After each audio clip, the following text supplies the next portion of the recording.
بسم اللہ الرحمن الرحیم۔ السلام علیکم دوستو۔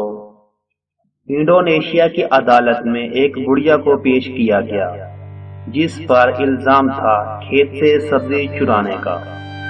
مدعی کی درخواست تھی کہ اگرچہ جرم بڑا نہیں مگر سزا ضرور دی جائے تاکہ دوسروں کے لیے سبق ہو۔ بڑھیا کے اعتراف کے بعد جج نے جرمانہ عائد کیا جو ہماری کرنسی میں تقریباً 10,000 بنتا ہے۔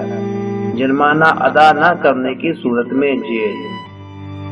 بڑھیا نے روتے ہوئے بتایا کہ اس کا بیٹا بیمار رہتا ہے اور مزدوری کے قابل نہیں اور پوتا بھوک سے بلک رہا تھا، اس لیے صرف اتنی مقدار میں سبزی چرائی تھی کہ ایک وقت کا کھانا ہو جائے۔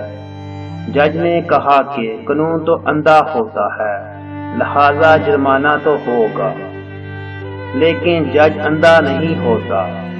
اپنی جیب سے 1,000 نکال کر اپنے گلاس میں ڈالے اور کہا کہ یہاں موجود تمام افراد پر 500 فی کس جرمانہ عائد کیا جاتا ہے جو اس بات سے غافل رہے کہ ایک بچہ بھوکا تھا، اس لیے چوری کی نوبت آئی۔ سب لوگوں نے باشمول مدعی زمیندار کے باخوشی جرمانہ ادا کر دیا۔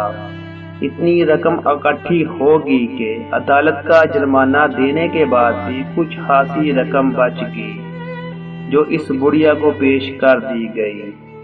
انصاف سزا کا نام نہیں بلکہ مسئلہ حل کرنا اس کی روح ہے۔